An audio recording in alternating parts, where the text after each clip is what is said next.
folks.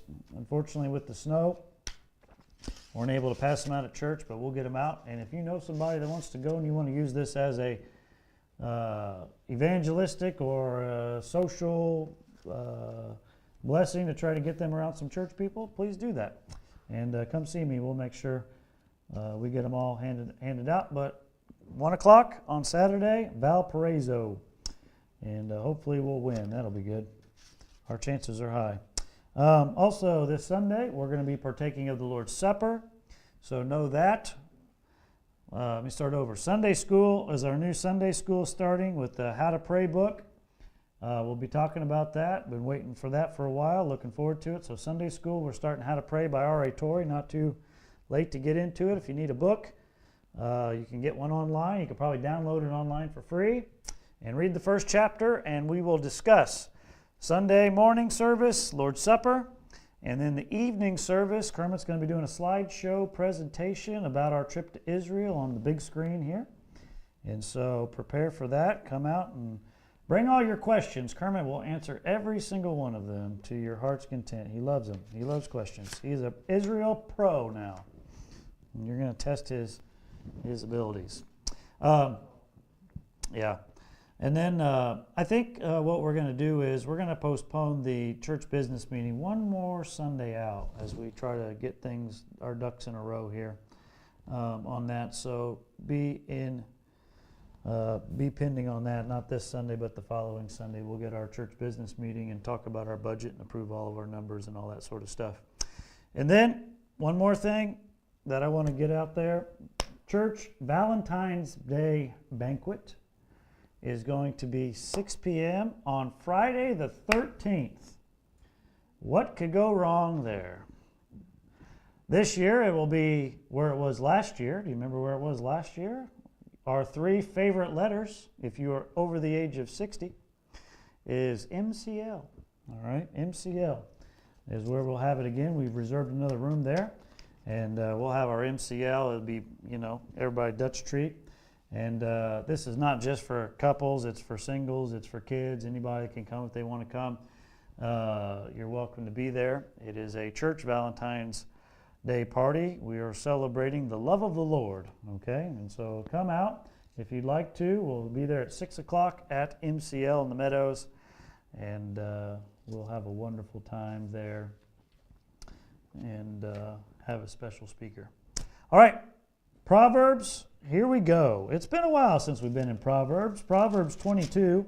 We are coming up on 12 years here at Vision Baptist Church this June. And for the past 12 years, slowly but surely, I have been chiseling away at the book of Proverbs from time to time. How far have we gotten? We've gotten to Proverbs 22, and that's where we find ourselves starting off here today. I love the book of Proverbs. A proverb a day will keep the foolishness away. I've always encouraged people that if you want to get into reading the Bible and you've never done it consistently before, I recommend reading Proverbs and reading a proverb a day. It's an easy thing to do because there are at the most 31 days in a month and there are 31 proverbs. And so today is the 28th. Hey, why not read the 28th proverb? Slowly, surely, maybe not read the whole thing, maybe just read the first 10 verses and meditate on them. Those are good. Proverb a day keeps the foolishness away. A psalm a day keeps depression away. And these 2 books of writing, predominantly by Solomon, Proverbs, Psalms, David, this father-son duo really keeps us close to the Lord, and I find it refreshing often. Proverbs is an assortment of wisdom, practical things that we can chew on that help us to know if we are doing the right thing or not. I love Proverbs. I love the practicality of it because sometimes we think that spirituality can be this nebulous, pie in the sky, floating up there, intangible idea that we cannot wrap our mind around. No. Spirituality and walking with Jesus is things that are practical and tangible in your life. Things that you can do. And wisdom is something that you can put into practice. And so, here we are. I like to look at the first 5 verses here this evening. I don't know if I'll get to all of them, probably not. But I want you just to notice, sometimes these proverbs are standalone. Sometimes they are connected. Sometimes you see patterns in them. This one I kind of see a little bit of a pattern in the first 5 verses, and I want you to notice the couplets, the duos, the 2 thoughts that go hand in hand in the first 5 proverbs here. There is a grouping, if you will, on each one. What do you mean? Well, notice verse 1. A good name is rather to be chosen than great riches, and loving favor rather than silver and gold. And I want you to notice specifically the grouping of a good name and loving favor. Verse 2, we see the rich and the poor. There's another grouping, rich people and poor people. The rich and the poor meet together, and the Lord is the maker of them all. Notice verse 3, a prudent man foreseeth the evil and hideth himself, but the simple pass on and are punished. The grouping of the prudent and the simple. And verse 4, we see another grouping, by humility and fear of the Lord are riches, honor, and life. There's a trifecta. A grouping of 2 breeds a trifecta of riches, honor, and life. And then verse 5, we see 2 couplets here, 2 groupings. One is thorns and snares. Those aren't good. But they are in the way of the froward, and the froward is coupled or grouped with he that doth keep his soul. Okay? And it says, he that doth keep his soul shall be far from them, the thorns and the snares. So we see here a couple groupings, and these are practical things that we can use in our lives to help us. Let's just see how far we can get in 20 minutes or so. Notice verse 1 here, a good name. And I want you to notice that the word good is italicized, meaning it's not there in the Hebrew. It is implied. A good name is rather to be chosen or more excellent than great riches, and loving favor rather than silver and gold. Let me define a couple words here. Notice the phrase loving favor. The word loving is the word tov in the Hebrew, which means good. It's a word that I tried to use several times. They would say Bokel Tov in Jerusalem. Bokel Tov, which means good morning. Tov meaning good. And the word loving is tov. It's translated loving, which kind of has a more flowery feeling, but the word is good. And that's why that implies in the first half of the proverb a good name. It is implying a loving name or a good name, and it's comparing that with loving favor. Okay? And then you see this word favor meaning graciousness. It means stooping kindness, to bow down and to have mercy upon. That is what is more important or more excellent than money. So this proverb, if you were to define, what is this proverb about? How could you summarize it? How could you define it? And that's what I try to do with everyone. Just summarize each proverb. Get the core idea. What is the core idea of this proverb? What is it trying to promote or define or discuss? And I think the most important thing is our character, our testimony. That is what it's trying to say. Your testimony, your character, your name is more important than money. Some would disagree with that. Some would sell their good name for riches. And that is a foolish thing, Solomon says. Notice the author and who is writing this. You are having a rich man say this. A king is saying this, named Solomon. And he's saying, I have money, I have riches, I have silver and gold in abundance, and my name, whether it's good or bad, is more important. What's in a name? You heard that phrase before? What's in a name? You know where it comes from? Romeo and Juliet. How many of you had to read that in high school?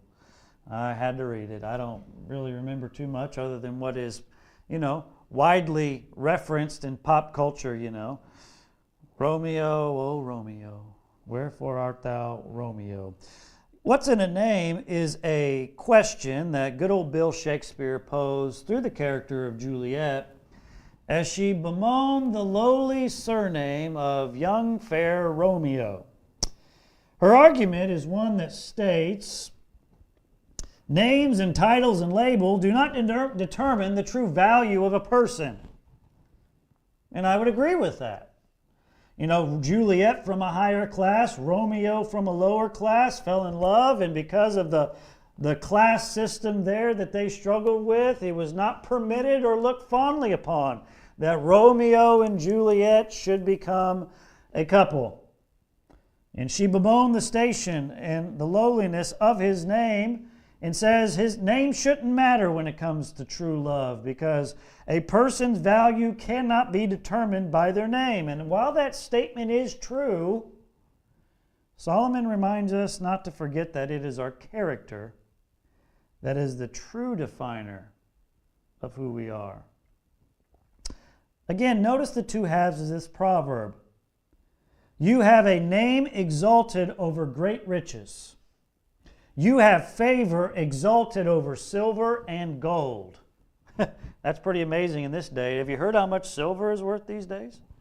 Silver just shot up to an all-time record of over $100 an ounce. That is insane. I remember buying it for $15 when I started buying silver. $20 seemed expensive not so long ago. And now $100 an ounce. Gold as well is through the roof. But favor in a good name. Now notice again, these words are qualified by adjectives, good and loving, and the name and favor go hand in hand here. How does name and favor go together? How does a good name and loving favor connect with one another? They do. If you don't have a good name, you won't have loving favor. You can have favor, you can have forced favor, you can have bought favor, you can have evil favor, but a good name and good favor go hand in hand. The truth is that a good name and loving favor cannot be purchased with money. Isn't that interesting? They can only be earned, or rather granted, by God. It is interesting to think about that the things that are important and that truly have value in this life cannot be bought. There are some things that money cannot buy. Money cannot buy peace. Money cannot buy love. We may think that it can. We may try to buy love or peace or a good name with riches, but it cannot truly be done. There is no amount of money that can unsully the name of Adolf Hitler. There's no amount of money that can purchase his favor. There is no amount of checks that can be written that can undo the things that Joseph Stalin did. He is forever tainted because of the position of his character. Even names like David and Solomon, who are revered, remind us that our character matters. I mean, I love the life of David. I love the Psalms of David. I love the Proverbs of Solomon and the wisdom of Ecclesiastes. But their records are tainted. Their names have been sullied because of their choices. Not that it can't be redeemed, not that it can't be fixed, not that it can't be forgiven. But none of us can truly celebrate the wonders of David and separate him from Bathsheba. Nobody can celebrate the grandeur of Solomon and not think about those wives that turned his heart. As we sat on the southern steps of Jerusalem, up where Solomon's temple was built.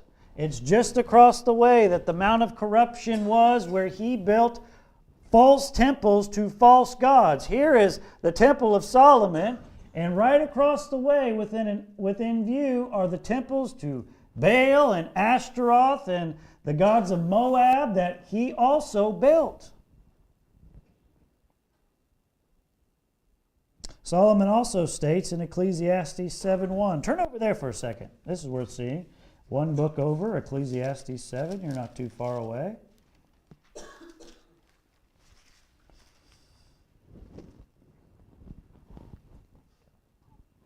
Of course, a good name and loving favor are better than money. Again, our flesh wants to disagree with that. No, money. Who cares what people think about me? Just give me the money. That's foolishness speaking. You may say, like, I don't care what some people think about you, but you do care what some people do. You know, I don't care about what they think, but there are some people we care about. And we need to have a good favor and a good name with them. 7:1, Solomon says, a good name is better than precious ointment.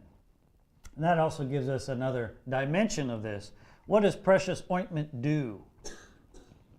What does precious ointment possess? Several things. A fragrance. There's nothing better than precious ointments in the smell that it gives off, the aroma of it, and there's nothing worse than a stinky testimony. Precious ointment has medicinal purposes to it, has healing properties, if you will, cleansing power, and a person with a good name that enters into your life and loving favor can bring a social cleansing, a social purification, and a spiritual help to us. I'm telling you, a good name is better than money. It's better than a precious ointment. It's better than anything you can possess tangibly. Now, the question would be, how does one retain a good name and loving favor? Okay. How do I have a good name? How do I get a good name? How do I make this an important thing? And the answer is, the only way that you can have a good name and I can have a good name and have loving favor is to couple ourselves, is to cleave unto the one who has the name above all names. Because there is only one name that is truly good. Right? Our name is not good. There's nothing good within inside of us. We possess no goodness. There's only one name that is good. And that is the name of God. And if we can cleave to Him, if we can connect with Him, if we can assure a close proximity with the one who has the name above all names, then His goodness can cover us. And maybe even rub off on us a little bit. And the loving favor, I'm telling you, we can get the favor of men, but I'd rather have the favor of God. The favor of God is more important than the favor of men. And don't get me wrong, favor of men is good, and we can use that to promote the gospel and to promote the Lord. Those are good things, but hey, God's favor is more important than man's favor, and God's name is more important than our name.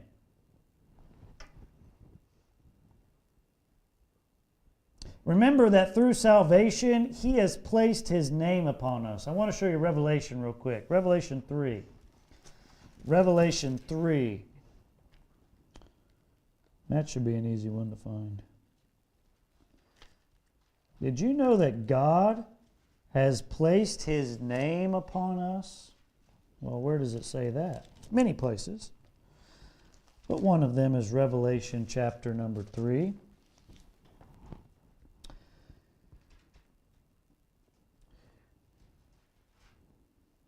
In Revelation chapter 3, verse 7 through 13 rather, he's talking to the church at Philadelphia, one of the 7 churches that he is speaking to, and one of them that he has nothing negative to say, one out of 2. And he says to the church at Philadelphia in verse 12, he that overcometh. Now these promises, every church has a promise to overcomers, and these are all things that are true to every believer. He highlights different ones to give them something to focus on. And so this is true of all believers, but he gives them this to remind them to keep strong in the faith during their time of persecution. To him that overcometh will I make a pillar in the temple of my God, and he shall go no more out. And notice this, I will write upon him the name of my God, and the name of the city of my God, which is the New Jerusalem, which cometh down from out of heaven from my God, and I will write upon him my new name. God's name is upon us. He has adopted us into his family. We are connected with his name. Okay? And so if there's anything good that comes out of us, if there's any positivity to our reputation, it's because we have followed closely with the name above all names. His name is upon you. You ought to think about what you say. You ought to think about what you do. You ought to consider your ways, because our lives reflect his name.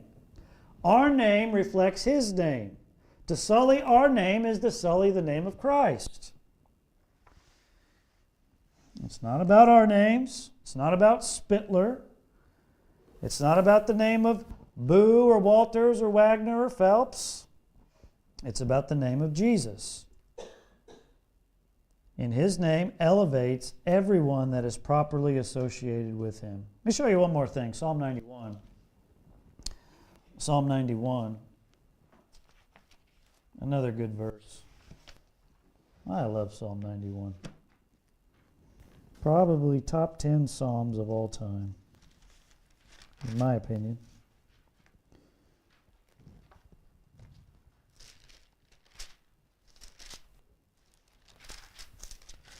Psalm 91.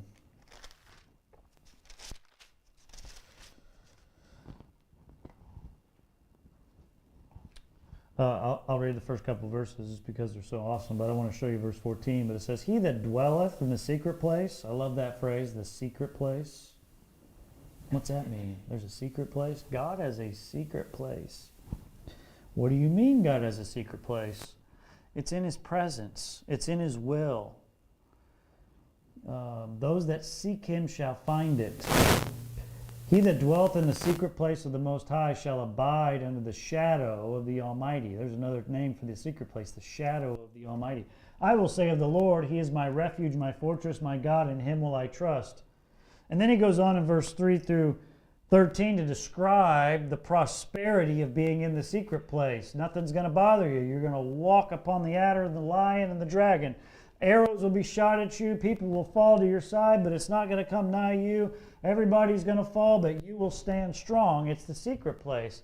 And the question is, well, how do I get in the secret place then? And verse 14 tells us. And in fact, verse 14, the spokesman of the psalm changes from the psalmist to God himself. The psalmist is speaking in the first 13 verses, but God takes over the psalm in the last 3 verses. And God says how to get in the secret place. How do I do that? Because he has set his love upon me. Therefore will I deliver him. See, how do you get to the secret place? You love the Lord your God with all your heart, with all your soul, and with all your might. You do not divide your love. You do not divide your loyalty. He is uno, number one, master supreme. I focus only on him. Everything else is a distraction that I push away. I set my love upon him 100%. God says, I will deliver him. I will set him on high because he hath known my name. What name is he talking about there? Well, he lists in this first couple verses the names Most High, Almighty, Lord, my God. You know his name. And when we know his name, our name becomes good. Our name is associated with loving favor, and it's better than silver and gold. Let me give you one more thought in verse 2 of Proverbs 22. And it's just a short one. Because it's kind of an opposing thought. I think it kind of goes together. Because we see the word riches in verse 1, and we see the idea of being rich, a rich person in verse 2. Verse 2 says, "The rich and the poor meet together. The Lord is the maker of them all." The continuing thought from the previous verse, one might be tempted to say, I can't have a good name because of the situation I was born into. I can't have a good name because I'm too poor to have a good name. Or I can't have a good name because I'm too rich to have a good name. Did you know that just because a person is rich doesn't mean their name is good? In fact, being a rich person can automatically put you at a social deficit with the common people. And being a poor person can set you as a hindrance. Let me say it this way.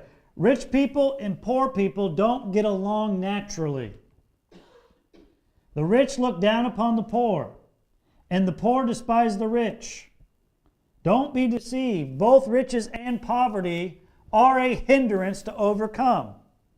Riches have their problems. Poverty has its problems. Poverty has its pros. Riches has its pros. But obviously, we can be deceived about this. This verse here, 22:2, teaches that God knows who you are and that God knows where He put you.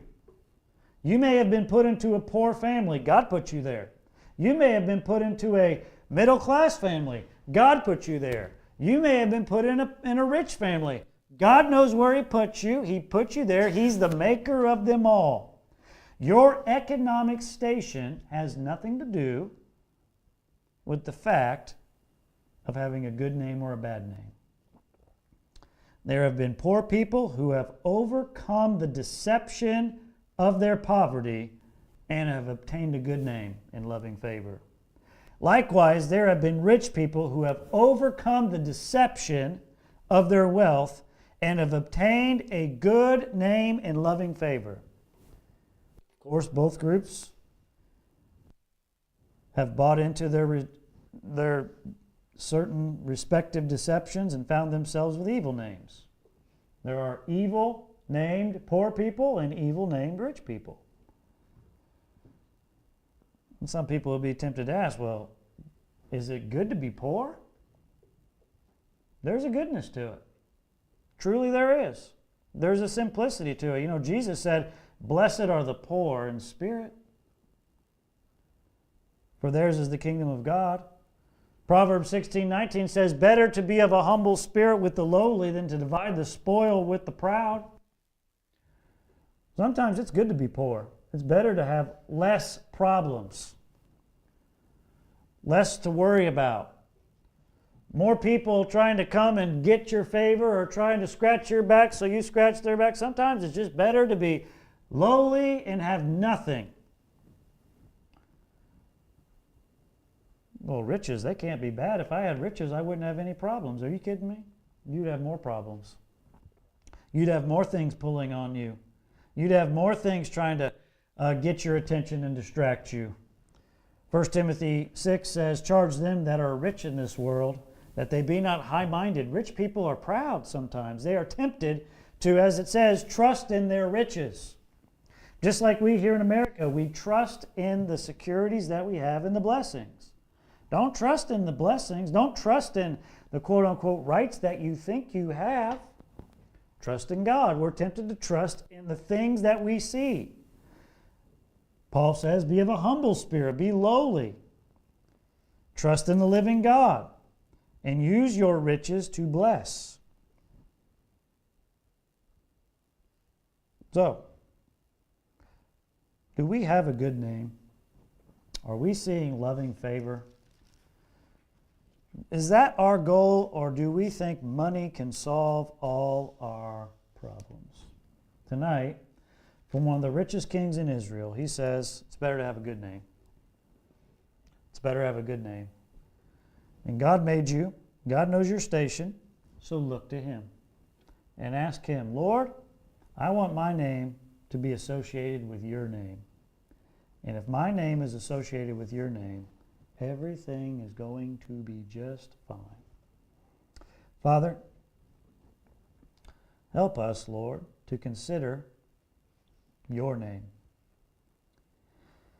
It's easy for us, Lord, to focus on the things of this world and riches and substance. You remind us in the Sermon on the Mount, for where your treasure is, there will our heart be also. May we not seek riches. May we seek you above all things. May you show us that secret place, that shadow of the Almighty. May we set our love upon you. You deliver us, answer our prayers because we know your name. Lord, help us to be satisfied with things that are not seen. Help us to be satisfied with things that are eternal. Help us to be satisfied with things that are future. And help us to praise your name. Dismiss us with your blessing.